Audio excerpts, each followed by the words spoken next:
Hello बच्चों, let us read this question. This question says KMnO4 in acid medium is always reduced to. और हमारे option हैं option A Mn4 plus, option B Mn6 plus, option C Mn2 plus, option D Mn. So इस question में हमसे कहा गया है कि जो KMnO4 है वो एसिड मीडियम में हमेशा रिड्यूस होता है टू. सो इस क्वेश्चन को सॉल्व करने के लिए हमें जो की कॉन्सेप्ट रिक्वायर्ड है वो है action of KMnO4 in acidic medium.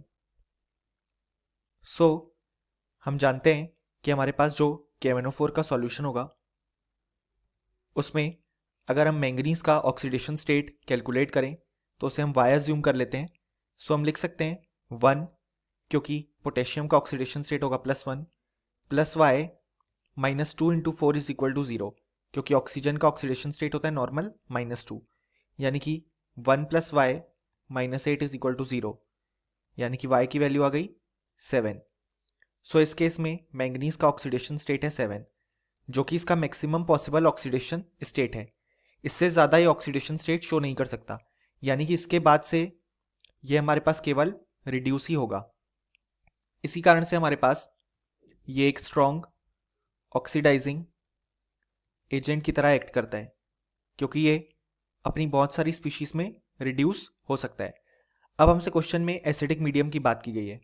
सो अगर हम देखें तो हमारे पास जब एसिडिक मीडियम प्रेजेंट होता है तो जो KMnO4 है वो अपना मैक्सिमम एक्शन शो करता है, और जो MnO4 माइनस आयन है KMnO4 से वो कन्वर्ट होता है टू Mn2 प्लस, यानी कि ऑक्सीडेशन नंबर चेंज हुआ फ्रॉम +7 टू +2.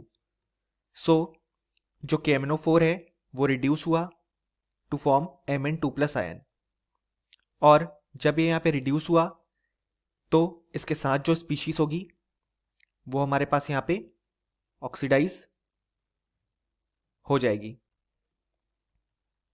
यानी कि बेसिकली जो MnO4 माइनस है फ्रॉम द KMnO4 सॉल्यूशन वो Mn2 प्लस में कन्वर्ट हुआ, यानी कि बेसिकली वो +7 से +2 ऑक्सीडेशन स्टेट में गया और रिड्यूस हुआ, और उसने दूसरी स्पीशीज को हमारे पास यहाँ पे ऑक्सीडाइज किया. सो अगर हम देखें तो जो करेक्ट आंसर हो जाएगा वो हो जाएगा ऑप्शन सी Mn2 प्लस, और option A, B and D incorrect हो जाएंगे. सो फाइनली हमें बोल सकते हैं कि इस क्वेश्चन का हमारे पास जो करेक्ट आंसर आया वो आया option C. Hope you understood it well. Best of luck.